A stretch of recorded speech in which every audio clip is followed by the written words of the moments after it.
بسم اللہ الرحمن الرحیم۔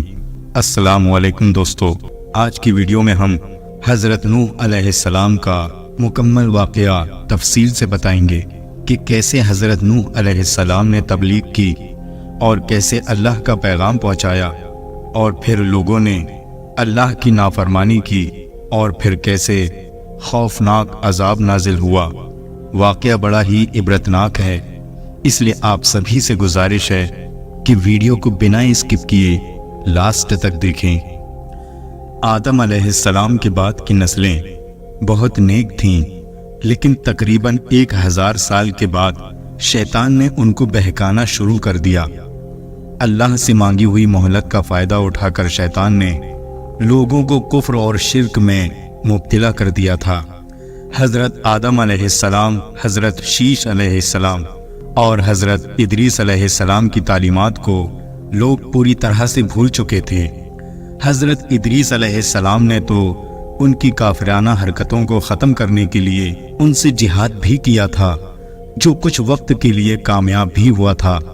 لوگ سچے اور حقیقی دین کی طرف لوٹنے لگے تھے، لیکن اب حضرت ادریس علیہ السلام کو بھی وفات پائے سینکڑوں برس گزر چکے تھے، اور اب زمین پر شیطان کا بول بالا ہو چکا تھا، اور ابلیس کی چال بازی نے لوگوں کو کفر اور شرک کے دلدل میں ڈھکیل دیا تھا۔ اس نے لوگوں کے دلوں میں وسوسہ ڈالا کہ کچھ نیک اور بزرگ لوگوں کو یاد رکھنے کے لیے ان کے بت بنا لیے جائیں، تو ان لوگوں نے اپنے نیک بزرگوں کو عزت دینے کے لیے ان کے بت بنا لیے۔ اس وقت تو ان کی عبادت نہیں ہوئی، لیکن بعد کی نسلوں نے انہیں پوجنا شروع کر دیا۔ انہوں نے 5 بت بنائے، وتسوا، یوت، یوق اور نصر۔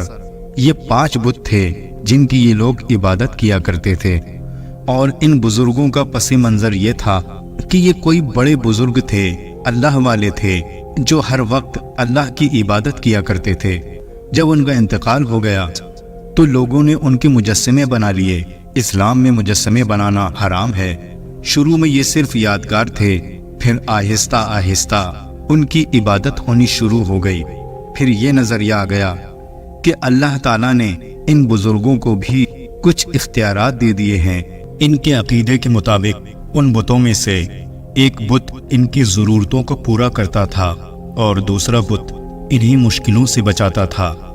حضرت نوح علیہ السلام پہلے ایسے نبی تھے جو دنیا میں شرک کو ختم کرنے کے لیے آئے، کیونکہ اس سے پہلے دنیا میں شرک نہیں تھا۔ ہاں، بد عملی تھی جس کو ٹھیک کرنے کے لیے پیغمبر آتے تھے۔ بہرحال آہستہ آہستہ بت پرستی عام ہو گئی اور ایک اللہ کی عبادت بند ہو گئی۔ ابلیس اپنی اس کامیابی پر فخر کر رہا تھا، جبکہ فرشتے ان حالات پر فکر مند تھے اور اللہ کی بارگاہ میں دعائیں کر رہے تھے، اور اللہ سے امید کر رہے تھے کہ جلد ہی اللہ ان گمراہ لوگوں پر اپنی رحمت بھیجے گا۔ فرشتے انتظار کر رہے تھے کہ کب اللہ شیطان اور اس کی فوج کو ان کی تباہی کا حکم سنائے گا۔ پیارے دوستو، اللہ کا ایک قانون ہے کہ جب زمین پر برائی اپنی حد تک پہنچ جاتی ہے تو وہ پھر زمین پر ایک اپنا نبی بھیجتا ہے۔ یہ نبی لوگوں کو سچائی کی طرف بلاتا ہے اور انہیں گمراہی سے روکنے کی کوشش کرتا ہے۔ حالانکہ نبی کریم صلی اللہ علیہ وسلم اللہ کے آخری نبی تھے۔ آپ صلی اللہ علیہ وسلم کے بعد نبوت کا سلسلہ ختم ہو گیا۔ بہرحال بات ہو رہی تھی حضرت نوح علیہ السلام کے دور کی۔ اسی سلسلے میں اللہ تعالیٰ نے حضرت نوح علیہ السلام کو اس دنیا میں بھیجا۔ حضرت نوح علیہ السلام کا ذکر قرآن شریف کی 29 سورتوں میں آیا ہے۔ ان کی پوری زندگی کو قرآن نے تفصیل کے ساتھ بیان کیا ہے تاکہ انسان ان کی زندگی سے سبق لے سکیں۔ حضرت نوح علیہ السلام کا نام عبد الملک یا عبد الغفار یا عبد الاعلی بتایا گیا ہے۔ حضرت نوح علیہ السلام کا لقب انہیں اس لیے دیا گیا کیونکہ وہ اپنی قوم کے لیے لگاتار روتے رہے اور انہیں سچائی کی طرف بلاتے رہے۔ آپ کے والد کا نام لمک تھا۔ آپ کی عمر میں بھی اختلاف ہے۔ بعض روایات کے مطابق آپ کی عمر 1490 اور بعض روایات کے مطابق آپ کی عمر 2500 سال بیان کی گئی ہے۔ حضرت نوح علیہ السلام تقریباً 950 سال تک اپنی قوم کے درمیان رہے اور انہیں سچائی کی طرف بلاتے رہے، لیکن اس کے باوجود ان کی قوم نے انہیں نظر انداز کیا اور شرک اور بت پرستی پہ اڑے رہے۔ حضرت نوح علیہ السلام کی قوم نے ان کی باتوں کو نکارا اور ان پر طرح طرح کے الزامات لگائے۔ ان کی قوم کے لوگوں نے کہا، اے نوح، تم تو ہماری ہی طرح ایک عام انسان ہو، تمہاری باتوں میں ہمیں کچھ خاص نظر نہیں آتا۔ انہیں یہ غلط فہمی تھی کہ اللہ کا پیغام صرف فرشتوں کے ذریعے ہی آتا ہے، جبکہ اللہ نے اپنے نبیوں کو انسانوں میں سے ہی چنا۔ ان کی قوم کے مکھیا اور امیر لوگ حضرت نوح علیہ السلام کی دعوت کو ٹھکراتے ہوئے کہتے کہ تمہارے پیچھے چلنے والے اور تمہیں ماننے والے تو صرف غریب اور چھوٹے لوگ ہیں۔ ان لوگوں نے کہا، ہم تمہیں اور تمہارے ماننے والوں کو چھوٹے اور گمنام لوگوں کے سوا کچھ نہیں سمجھتے۔ ان لوگوں نے کہا، جب ہم تمہارے پیروکاروں کی طرف دیکھتے ہیں تو ہمیں صرف چند غریب، فقیر اور گمنام لوگ ہی نظر آتے ہیں، جن کا سلسلہ روزگار بھی نہایت ہی معمولی ہے۔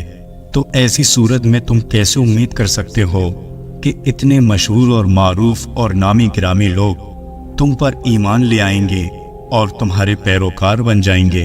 ہم اور یہ غریب اور چھوٹے لوگ کبھی ایک ساتھ نہیں چل سکتے۔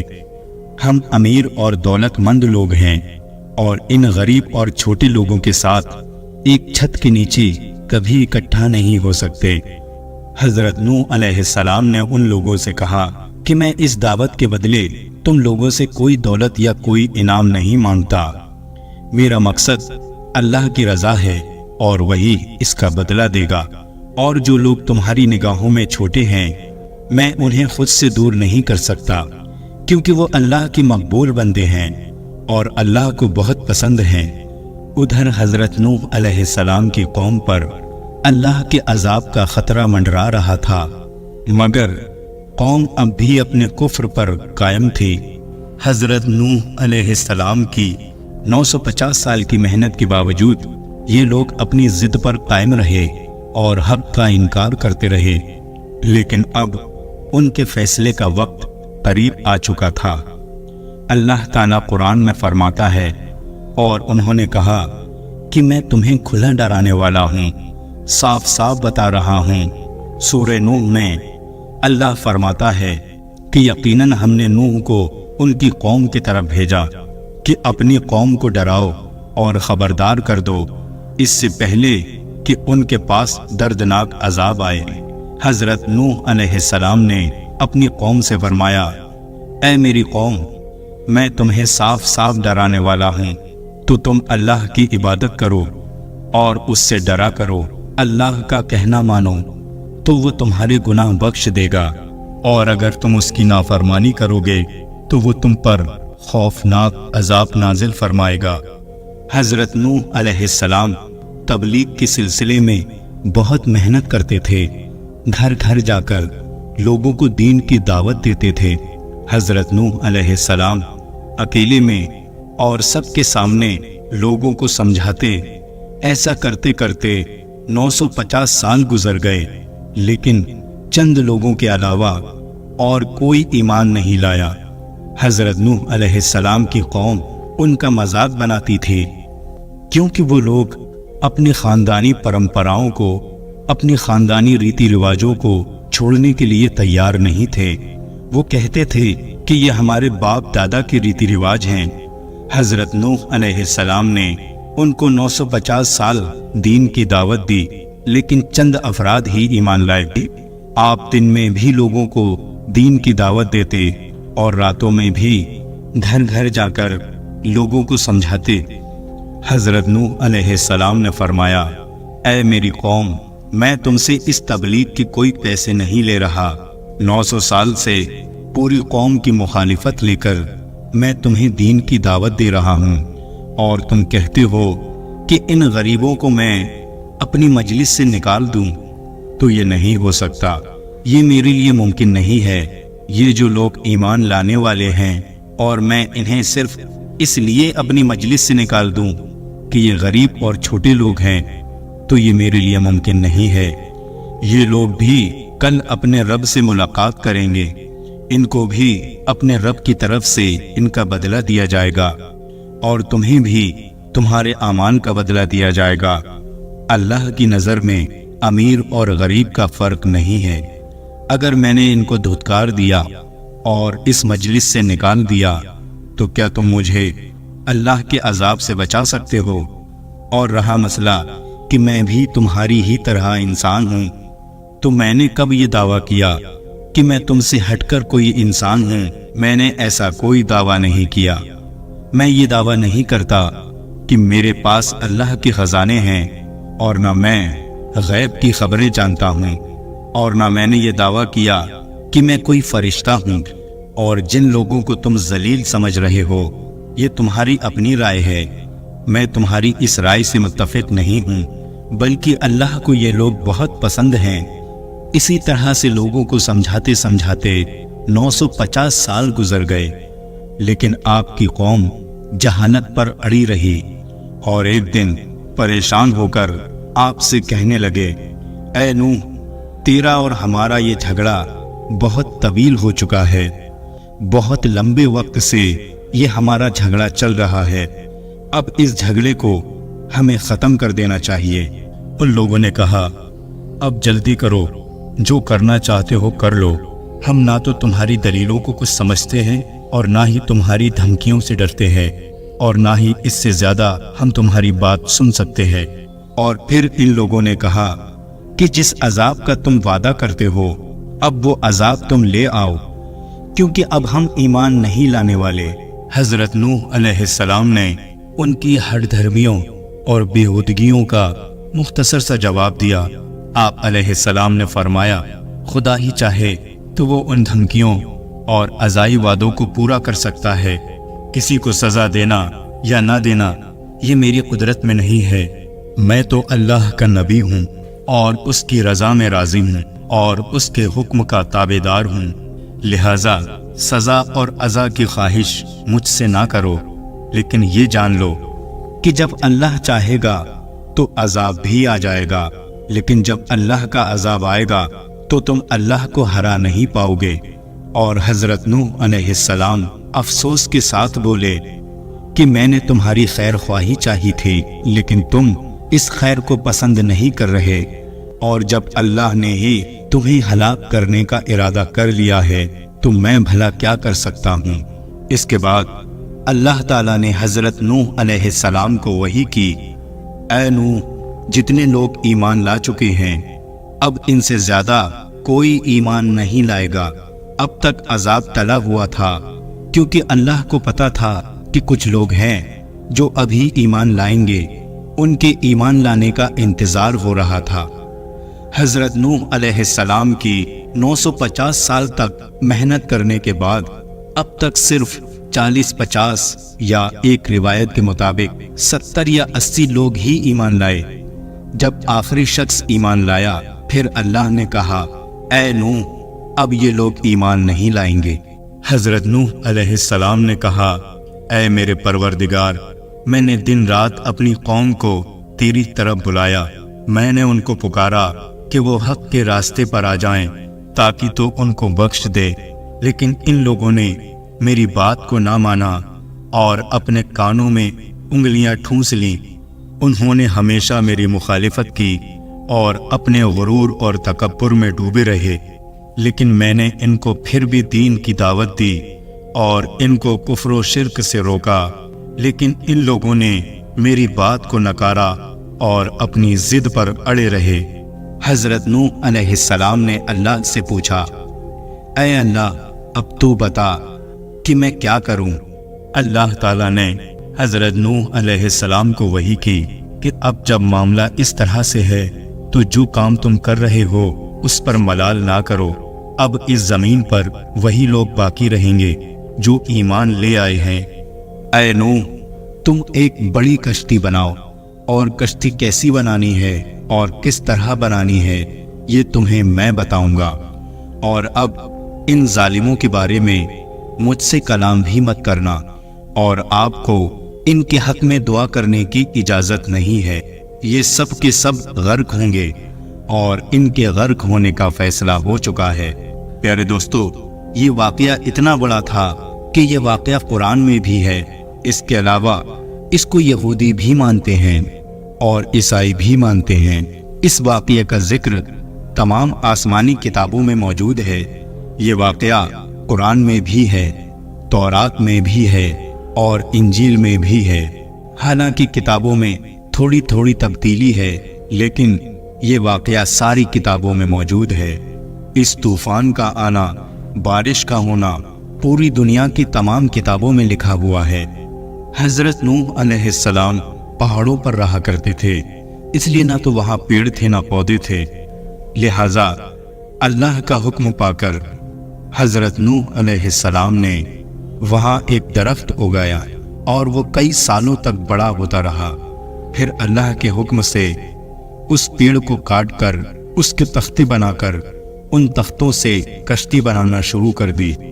جب قوم کے لوگ وہاں سے گزرتے تو حضرت نوح علیہ السلام کا مذاق اڑاتے اور کہتے کہ اے نوح، یہاں تو دور دور تک پانی نہیں ہے، پھر تم یہ کشتی کہاں چلاؤ گے؟ کیونکہ کشتیاں بھی اگر بنائی جاتی ہیں تو دریا کے کنارے بنائی جاتی ہیں تاکہ دھکا دے کر آسانی سے دریا میں لے جایا جا سکے، لیکن یہاں تو نہ کوئی دریا ہے اور نہ کوئی سمندر اور نہ ہی بارش، اور اگر بارش بھی ہوتی ہے تو اتنی نہیں ہوتی کہ اس میں ناؤ چلائی جا سکے۔ کوئی کہتا اے نوح علیہ السلام، دعوائے پیغمبر کا کاروبار نہیں چلا تو بڑھئی بن گئے۔ دوسرا کہتا کہیں کوئی عقل مند دیکھا ہے جو خشکی میں کشتی بناتا ہو۔ کوئی کہتا اس بوڑھے کو تو دیکھو، اس عمر میں کس حالت پہ پہنچا ہے، اچھا ہی ہوا ہم اس کی باتوں پر ایمان نہیں لائے، کیونکہ اس کی عقل تو ٹھکانے پر ہے ہی نہیں۔ اس طرح کی باتیں کرتے اور قہقہے لگاتے۔ وہ سارے لوگ حضرت نوح علیہ السلام کا مذاق اڑانے لگے۔ حضرت نوح علیہ السلام نے کہا ان قریب تم اپنی آنکھوں سے دیکھ لو گے، آج تم ہمارا مذاق اڑا رہے ہو، ان قریب ہم تمہارا مذاق اڑائیں گے کہ کیسے ہم نے تمہیں دین کی دعوت دی، کیسے تمہیں دلیلیں دی، مگر تم نہیں مانے، جیسے تم ہمارا مذاق اڑا رہے ہو، ان قریب ہم بھی تمہارا مذاق اڑائیں گے۔ بہت ہی جلد تمہیں پتہ چل جائے گا کہ کون ہے کہ جس پہ ذلیل کرنے والا عذاب آئے گا، اور یہ عذاب ہمیشگی کا ہوگا۔ بہت ہی جلد طوفان آئے گا اور تم ادھر ادھر بھاگے پھرو گے، لیکن تمہیں کوئی پناہ گاہ نہیں ملے گی۔ پھر موجوں میں گھرے فریاد کرو گے کہ ہمیں بچا لو۔ بہرحال کشتی بنانا شروع ہو گئی۔ حضرت نوح علیہ السلام کو کوئی علم نہیں تھا کہ کشتی کیسے بنائی جائے، کتنی بڑی بنائی جائے، کیونکہ ان کو اندازہ نہیں تھا کہ کس طرح کا طوفان آئے گا اور وہ عذاب کیسا ہوگا۔ لہٰذا حضرت جبریل علیہ السلام حضرت نوح علیہ السلام کے پاس آتے اور وہ ان کو بتاتے کہ کون سا تختہ کیسے لگانا ہے، کون سی کیل تختوں میں کس طرح لگانی ہے۔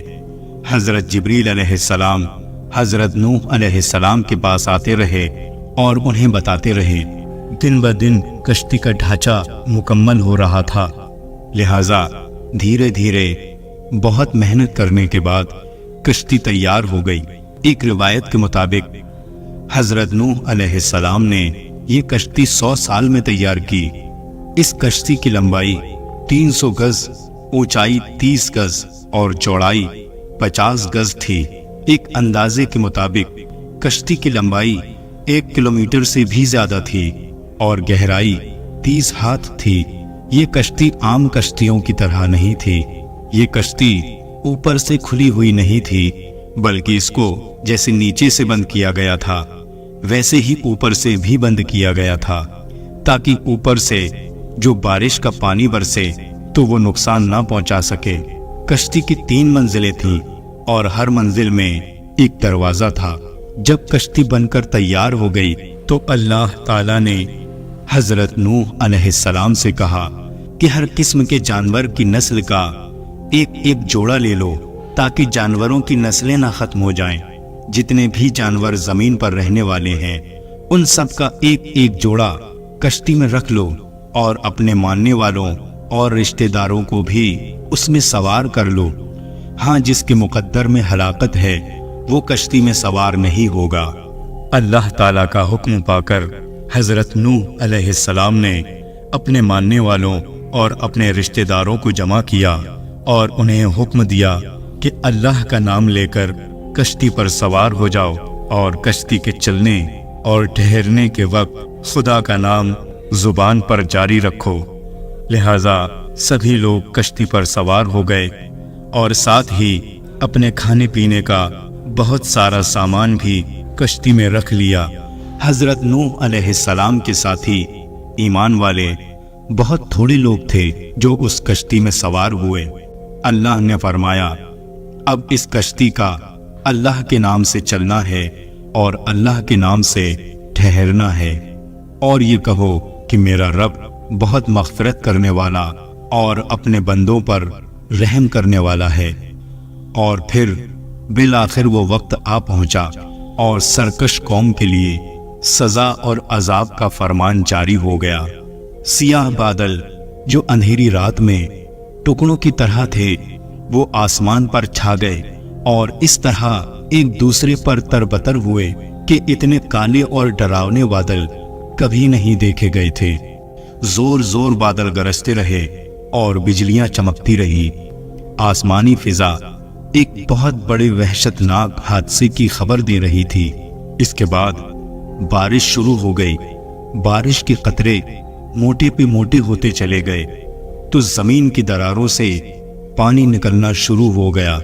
قرآن میں اللہ تعالیٰ فرماتا ہے کہ ہم نے زمین کے بھی بند کھول دیے اور آسمان کے بھی، یعنی زمین سے بھی پانی بھرنا شروع ہو گیا اور آسمان سے بھی طوفانی بارش شروع ہو گئی۔ جیسے کہ قرآن میں اللہ تعالیٰ نے فرمایا، گویا آسمان کے تمام دروازے کھل گئے اور پانی کا ایک سمندر ان کے اندر سے نیچے گرنے لگا۔ دوسری طرف ساری زمین پر پانی کی سطح اس قدر بلند ہو گئی کہ ہر طرف سے پرجوش چشمے ابل پڑے۔ زمین اور آسمان کا پانی آپس میں مل گیا، راستے، مکان سب پانی میں ڈوبنے لگے اور ہر جگہ پانی جمع ہو گیا۔ بہت جلد زمین کی سطح ایک سمندر کی صورت اختیار کر گئی۔ تیز ہوائیں چلنے لگی جس کی وجہ سے پانی میں بڑی بڑی موجیں اٹھنے لگیں۔ سارے کافر اپنی جان بچانے کے لیے ادھر ادھر بھاگنے لگے اور پانی سے بچنے کے لیے پہاڑوں کی طرف بھاگنے لگے۔ ایک عورت اپنے بچے سے بے انتہا محبت کرتی تھی۔ وہ اپنے بچے کو لے کر پہاڑ کی طرف چلی گئی۔ جلدی جلدی اس نے پہاڑ پر چڑھنا شروع کیا اور تہائی حصے پر چڑھ گئی۔ جب اس نے دیکھا کہ پانی جب اس حصے پر بھی پہنچ گیا تو وہ اوپر چڑھ گئی۔ جب وہ 2/3 پہاڑ پر پہنچی تو اس نے دیکھا کہ پانی وہاں بھی پہنچ گیا تو اس نے سیدھے چوٹی پر جا کر دم لی، لیکن پانی وہاں بھی پہنچ گیا۔ جب پانی گردن تک پہنچ گیا تو اس نے اپنے بچے کو دونوں ہاتھوں سے اوپر اٹھا لیا، لیکن جب پانی وہاں بھی پہنچ گیا تو ماں اور بچہ دونوں غرق ہو گئے۔ حدیث میں ہے کہ نبی کریم صلی اللہ علیہ وسلم نے فرمایا کہ اگر اللہ تعالیٰ قوم نوح میں سے کسی پر بھی رحم کرنے والا ہوتا تو اس بچے کی ماں پر رحم کرتا، لیکن وہ سب کافر تھے، راہ حق سے دور تھے۔ انہوں نے حضرت نوح علیہ السلام کی باتوں کو جھٹلایا اور اللہ پر ایمان نہیں لائے، اس لیے رحمت الہی سے محروم رہے۔ اور تو اور اتنے بڑے نبی کا بیٹا یعنی حضرت نوح علیہ السلام کا بیٹا بھی اپنے والد کی کشتی پر نہیں بیٹھا، کیونکہ وہ بھی کافروں میں سے تھا۔ وہ ایک کنارے پر کھڑا یہ منظر دیکھ رہا تھا۔ حضرت نوح علیہ السلام نے اپنے بیٹے کو پکارا، اے میرے پیارے بیٹے، ہمارے ساتھ کشتی میں سوار ہو جاؤ اور کافروں میں شامل نہ ہو، اللہ کا کلمہ پڑھ لو اور کشتی میں آ جاؤ۔ پیارے دوستو، حضرت نوح علیہ السلام نے نہ صرف باپ کی حیثیت سے بلکہ ایک پیغمبر کے طور پر آخری لمحے تک اپنی ذمہ داری نبھائی، اس امید پر کہ شاید سنگ دل بیٹے پر